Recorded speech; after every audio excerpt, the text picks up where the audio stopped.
Hello, my name is Adam and welcome back to my channel where I make a tabletop role-playing game from scratch on camera. And well, we're not making a tabletop role-play game today either, but this is the last episode. Yes, last episode we did all the computer stuff, and so now that is almost being hooked up to the robot. I'll do that off camera. And what's left now is like the aesthetics, fixing the table, fixing all the cables, and yeah, doing all of that stuff like cleaning and so on. And well, so this episode you'll just watch me when I rub my rod, basically.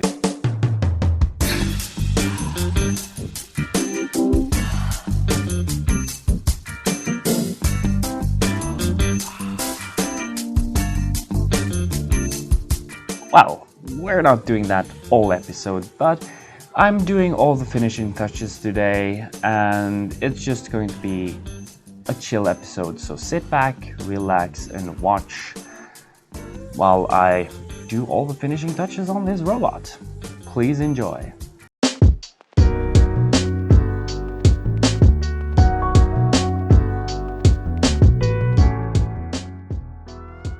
So the first thing I'm starting with here is the mounting plate. I figured that I wanted to laser cut, well, guidelines on the board so that I figure out where to drill holes, where to put the robot in. The mounting plate is made of some waterproof wood so it won't warp over time, and I think that's best for the robot because, well, I don't want the base to start wobbling over time. I want it to stay.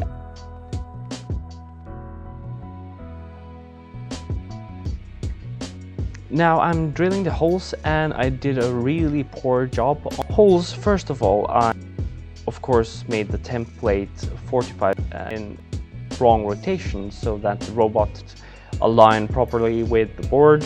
You'll see that. And I figured I wanted to drill the from the template side so that I could see where the center of the hole. But I also therefore used the template side as the really bad, which you will see. Now here you can see the finished product. You can see I added some threaded studs in there so that I can mount the robot to it, and it has a lot of more mounting holes so I can move the robot around in different configurations if I need it. And of course this is the template for where I'm going to put the controller. But then the problem is that the studs are on the wrong side of this plate, which means this is the underside, and well, I'll have to use the other side, this one, as the top.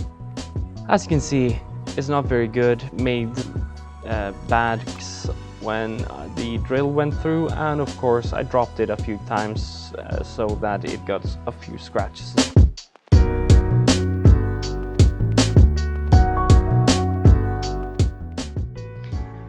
Next, now I'm fixing the teach pendant, the touchpad thing. I tried to fix the sleeve of it, but it's not easy to repair. It's gone up in all the seams, so it doesn't work. But I just therefore used some electrical tape and, well, tried to make the best of it, basically.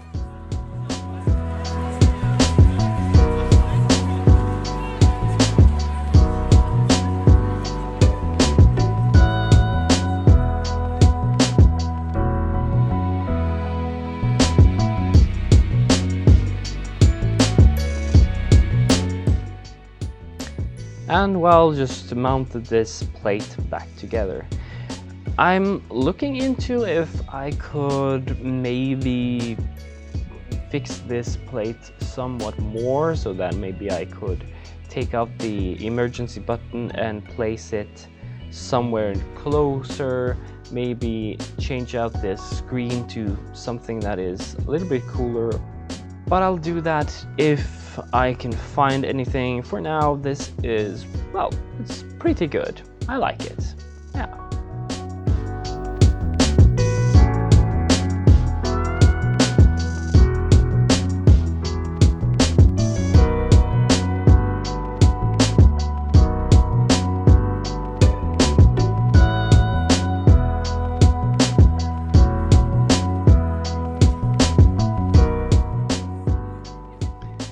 Next, we're going in for this connector here.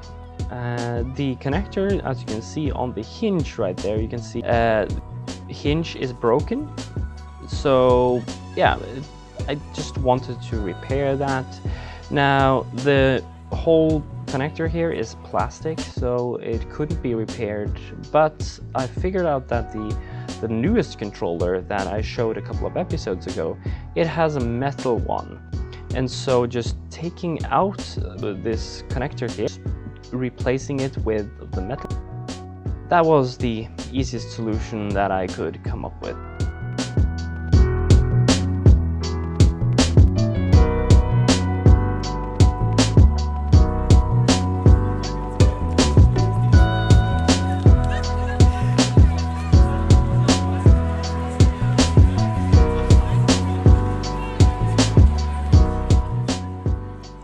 Next, I'm inserting my computer into the controller. I want this to be a very seamless build, and so I added this computer into the controller. Now, if you've seen the setup in the last episodes, you can see that I have a screen and mouse and keyboard and so on, but I figured I could just use remote control to control it. So the only thing that it needs is power and an Ethernet cable. And well, that's what I'm giving it. I'm putting it through some holes in the underside of the controller. Some of it doesn't fit, some of it does. And I could make a custom plate with some holes and so on for it, but I'll do that when I have time for it. Ethernet and power, and of course the controller itself requires an Ethernet cable, so I'm putting that in as well.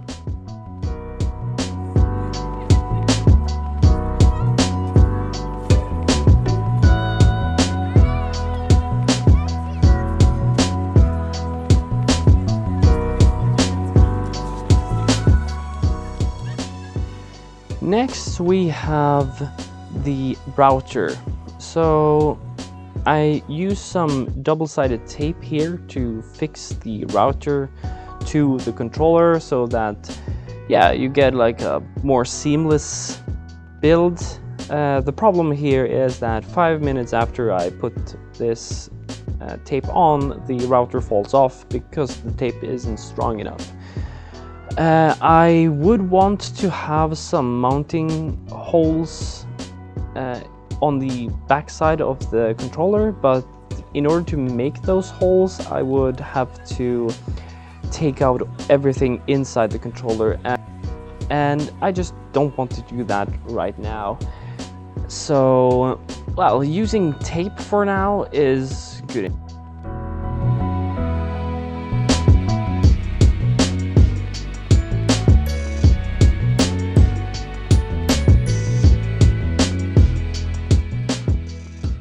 And then I'm just connecting the robot and I'm off to cleaning everything. And as you can see, I'm rubbing it really good. Using some rubbing alcohol here to fix everything. It's a lot of grease and stains and so on here, so yeah, I'm just cleaning it.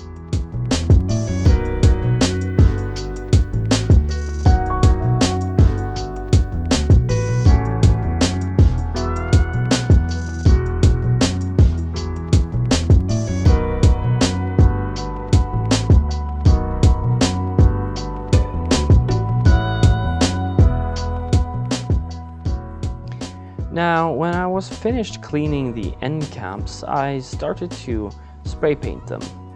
I figured I wanted them just black. I tried to get them in my signature pink color, but that doesn't really work in spray paint color, so I couldn't get it to work. So black was, yeah, good color. Now, of course, if you want to contribute with some custom designs, I would really love to see if we could get something done, but for now, black end caps is, well, good enough for me.